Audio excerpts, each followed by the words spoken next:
Radhe everyone, मैं सीता यादव। आज आपका टॉपिक है पाइथागोरन ट्रिपलेट। मैथ में पाइथागोरन ट्रिपलेट के फार्मूला को चलते हैं सॉल्व करते हैं। उसके पहले जानते हैं पाइथागोरन ट्रिपलेट का फार्मूला क्या होता है।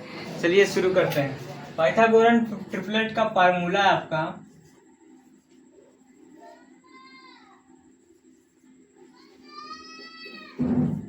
To M square minus 1 M square plus 1।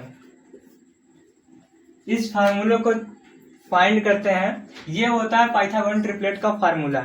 चलिए शुरू करते हैं। इसको फाइंड करने के लिए सबसे पहले हमें m का मान लेना पड़ेगा। m को एक निश्चित मूल्य देना पड़ेगा। एक m को नंबर दिया जाएगा।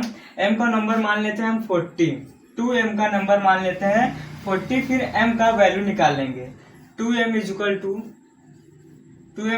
40 और m की वैल्यू हो गया m इक्वल टू 40/2।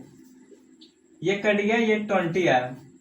अब हमें m का वैल्यू हमें 20 मिल गया। अब यहाँ पे ये m का वैल्यू हो गया। अब m स्क्वायर माइनस 1 है। m स्क्वायर माइनस 1, m का वैल्यू क्या है 20। फिर ये स्क्वायर यहाँ पे दिया गया है। अब यहाँ पे हम इसको स्क्वायर लगाएंगे। m square minus 1।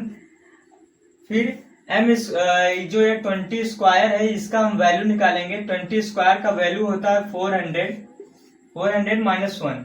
400 में से माइनस 1 करेंगे तो 399 आएगा। फिर अब आते हैं m स्क्वायर प्लस 1। इतना हम सॉल्व कर चुके हैं। अभी आते हैं m square plus 1। m square plus 1, m की वैल्यू क्या है 20 और ये स्क्वायर आ जाएगा। 20 स्क्वायर प्लस 1, 20 का स्क्वायर क्या होता है 400 प्लस 1, 401। जो पाइथागोरस ट्रिपलेट का जो आंसर निकल के आया है 40, 399 और 401। देखिए, इसको फार्मूला को सॉल्व करने के लिए सबसे पहले हमें एक नंबर दिया जाएगा। एक नंबर यानी कि ये हमारा एक नंबर हो गया, 40 नंबर हो गया। और 40 को हमें पाइथागोरन ट्रिपलेट में फाइंड करना है। तो सबसे पहले m का वैल्यू निकालेंगे। 2m का वैल्यू 40 था, 2 अपन में आया, 40 आया, 20 आया, m का वैल्यू 20 आया। फिर m का वैल्यू क्या था 20। फिर स्क्वायर लगा दिया हमने, 20 स्क्वायर हो गया। 20 स्क्वायर का वैल्यू होता है 400 और 400 माइनस 1, 400 माइनस 1, फिर 400 माइनस 1 में आ जाएगा 399। फिर यहाँ पे m स्क्वायर प्लस 1 को सॉल्व करेंगे तो m स्क्वायर, m की वैल्यू 20, स्क्वायर यहाँ पे आ गया।